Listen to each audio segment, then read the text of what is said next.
tercera parte del libro Ligustrum Lucidum, escrito por mí, Hernán Facundo Ordiales.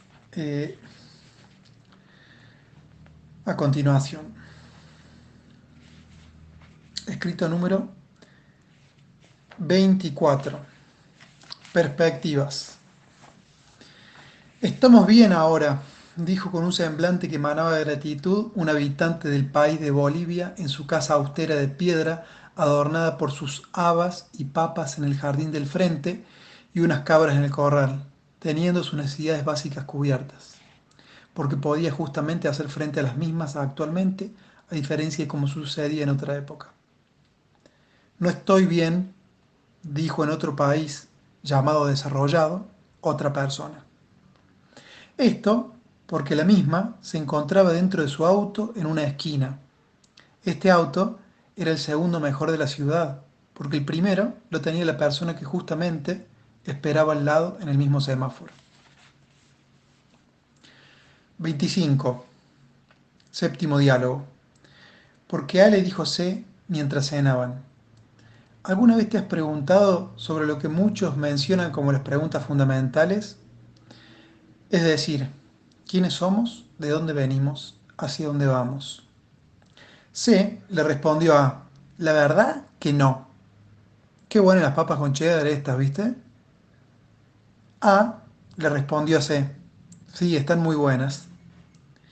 Y así quedó la cosa, o las papas estaban muy buenas, o no tiene demasiada relevancia preguntarse aquello. O ambas opciones, tal vez. Octavo diálogo. Porque A le dijo C, ¿sabés si al individuo le puede costar demasiado caro tomar mayormente decisiones por sí mismo y no responder casi siempre a lo que se hace colectivamente en una determinada época y lugar? C le respondió, mejor quedarse piola, como estés más tranqui, va a ser lo mejor. 27. Noveno diálogo. Porque A le dijo a C, ¿qué opinas acerca del postulado que algunos proponen que establece que lo que recibes en cuanto a tu bienestar tiene gran o total relación con lo que das en bienestar a los otros? C respondió, no sé, es complicado de pensar eso o de alguna manera me da pereza tener que pensarlo. 28. Cuentan acerca de una persona cuya costumbre alimentaria no incluía la ingesta de carne. Esta persona, en su bicicleta, circulando por un camino rural, vio a un productor agropecuario entre el ganado bovino pasar en su caballo y decidió que ese circo, injusto a su forma de ver, merecía un buen insulto, tanto por las vacas próximas a ser llevadas al frigorífico, como así también el caballo que se veía cansado. Entonces se acercó al productor y menos buen tipo le dijo todo. Presentó un clarito y frontal arsenal de puteadas, de las que se inventaron y las que no, refiriéndose a la situación que estaba viendo y le parecía injusta. El productor se acercó a consultarle si consideraba justo el hecho de que lo insultara. Sin perjuicio de esto, seguían los insultos hacia este, por lo que decidió retirarse camino a su casa, pensando que la situación podría derivar en consecuencias mayores por parte del agresor, por la vehemencia de los insultos proferidos. En el camino de vuelta, quedó pensando el referido productor respecto a quienes opinan en contra de la ingesta de carne y sus motivos, considerando especialmente los diferentes procederes por parte de tales personas, puesto que en diálogos advirtió que en algunos casos son muy respetuosas por la elección de cada uno, mientras que en otras parecerían disfrazar su poca simpatía por el género humano en mucho amor a los animales. 29. La amiga de un amigo. Escuché que el día que quedó embarazada la amiga de un amigo, el esposo de la primera le escribió una carta a su futuro hijo y le dijo la misma. Quisiera, querido hijo, decirte tres cosas. Disculpas, por favor, y gracias. Primero que nada, pedirte disculpas. Sabrás que quisiera que este mundo del que venís estuviera mucho mejor de lo que está, o fuera mucho mejor de lo que es actualmente. Segundo, después de las disculpas, un favor o un encargo. El mismo es que trates en la medida de tus posibilidades, siempre buscando ser lo más feliz dentro de lo factible, que este mundo esté al menos un poco mejor por lo que hayas hecho, para cuando ya no estés. Y tercero, después de las disculpas y el por favor, vienen las gracias, porque sé que así lo vas a hacer. 30. Definición. Definición de vida por la Real Academia del Empecinado Competitivo es la siguiente. Frenética y desesperada carrera consistente en correr, correr y enseguecidamente correr, comparándose con el primero que esté a mano, para llegar primero, aunque no sepa certeramente si lo que persigue incansablemente es lo que real y fundadamente quiere, pero igualmente haciéndolo, y a costa de casi lo que sea y o quien sea.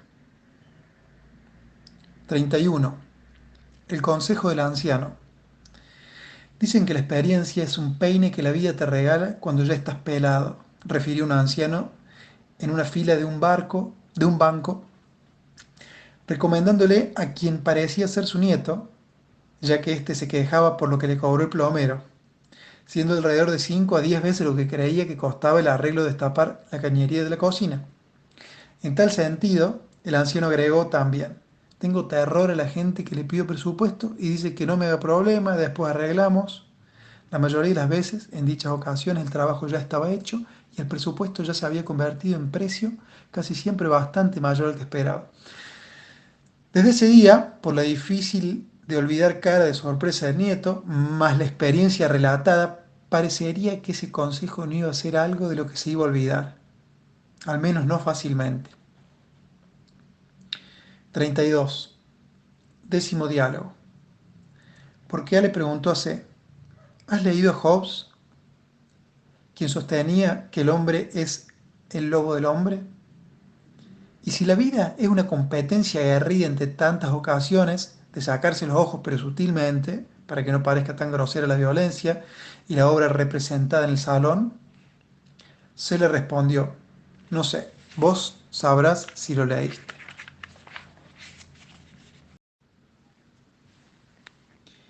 Lo que tiene el vecino, este y aquel.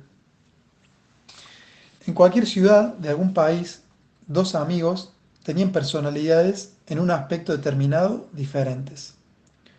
Uno, que se podría llamar A, modesto a su modo en sus quereres, se sentía bastante convencido o satisfecho en cuanto a su forma de ser, a sus decisiones y actitudes en general. Esto generaba de manera inconsciente, tal vez, que su amigo, que se podría llamar C, sienta que debía poseer lo que tenía aquel, no porque sea mejor lo que tenía, sino porque lo veía más satisfecho con lo que hacía o poseía. De hecho, si de poseer bienes se trata, A tenía tal vez menos cosas. De esa manera, quizá hasta casi sin darse demasiada cuenta, una por una de las cuestiones que obtenía A, C trataba de comprar mejores para compararse, o al menos tener actitudes que traten de incomodar a aquel, y se sienta de alguna manera turbado, pensando en que mal de muchos, consuelo de tontos era un dicho bastante popular en el lugar. Sin embargo, y pese al proceder de C, A no se dejaba turbar demasiado ni le importaba tanto que éste hable a su espalda. Después de todo, algunos malos ratos le hacía pasar, pero la tranquilidad no tardaba demasiado en volver. Luego de varias escenas, como las referidas, C se enfureció, no por algún tipo de remordimiento, sino por ver que pese a todo lo que había hecho a, incluyendo los recientes amigos en común que le había alejado, inventando en contra de A conductas o actitudes que nunca tuvo, A no se turbaba demasiado. Entonces C, no soportando la situación, desde el hecho de que había comprado últimamente cosas mejores que A y se lo había hecho saber en reiteradas oportunidades, hasta el haberlo alejado de amigos, sin obtener a cambio de A una respuesta de malestar, una mañana lo cruzó por la vereda y no sintió mejor impulso que humillarlo en cada uno de los temas que hablaron en el momento a fin de descargar su ira. Pese a ello, A no se sentía demasiado aludido, lo cual generó mayor malestar en C, por lo que decidió retirarse de la conversación sin más, bastante cansado, pero masticando aún su malestar. 34. Morrison. En una conversación respecto de música, alguien nombró a Morrison, vocalista de The Doors, refiriendo que éste se autoproclamaba poeta del caos y era asiduo lector de los llamados poetas malditos como Artaud, Rimbaud o Baudelaire. Esta persona refirió a Morrison como alguien realmente preocupado por el hombre en sí y la situación de su momento, contrariamente a lo que muchos podrían haber creído. En tal sentido, sostuvo el interlocutor que Jim Morrison actuaba de manera rebelde por la necesidad que tiene la gente de reaccionar contradiciendo. De tal manera, por ejemplo, si alguien quisiera promover paz y amor, como en aquella época sucedía con el movimiento hippie, lo mejor o más eficiente no sería promover ello explícitamente, porque se tendría en muchos casos como respuestas burlas por ser cursis o risas. Por ende, esta tesis iría enderezada a que sería mejor la rebeldía a esto. Entonces, la reacción habitual de la gente sería oponerse a esa rebeldía y consecuentemente decir, no está bueno ser así. Y se convertirían automáticamente en promotores del eslogan paz y amor.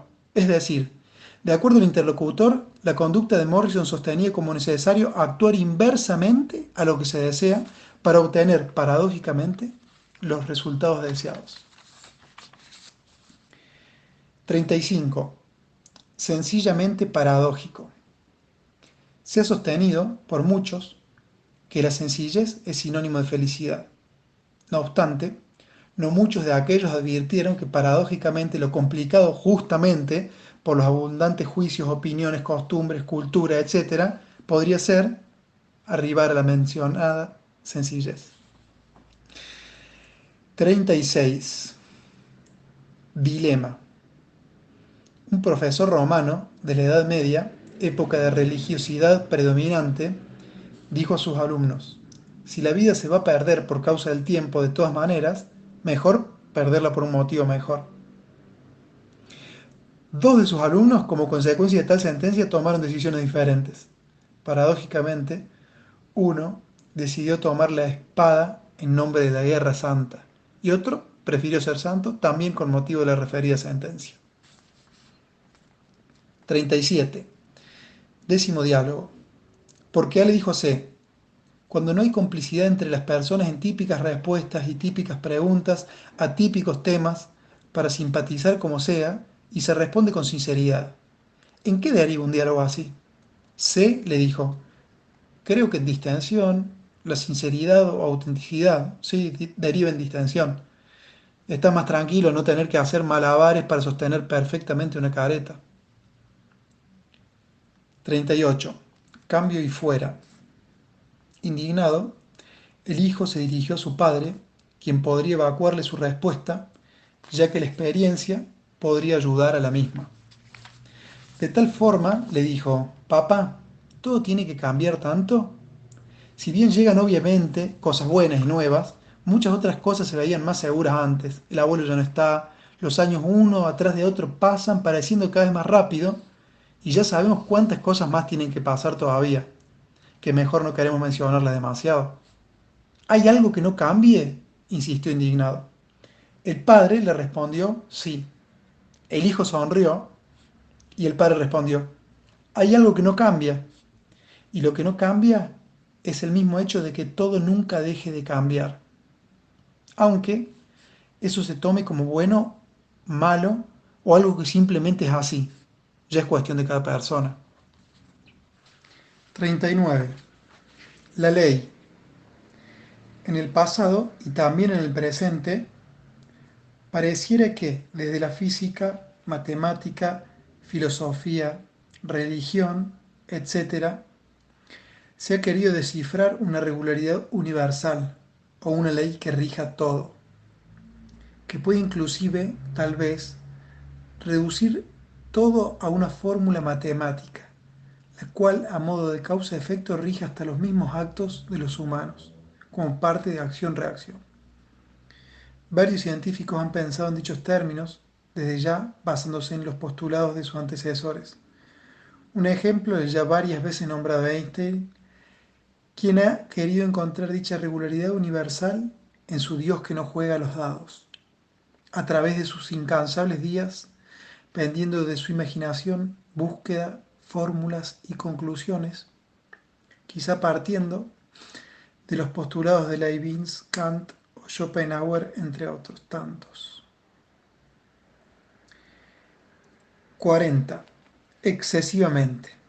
En una discusión de incontables minutos, pareciendo que esa pareja hablara un idioma diferente, porque de alguna manera daban a entender que justamente no había forma alguna de que se pudieran entender e interpretar de una manera parecida el tema objeto de ese encuentro. Logró moderarse luego de una intervención por parte de una de las personas expectantes en la mesa. Esta persona, no recuerdo si psicóloga u observadora incisiva, tal vez, dijo algo así como: los individuos más emocionales, en lo que respecta a su pensamiento, relaciones y demás, no pueden entender muchas veces a la que para ellos es considerada una actitud de rigidez o frialdad por parte de las personas más cerebrales.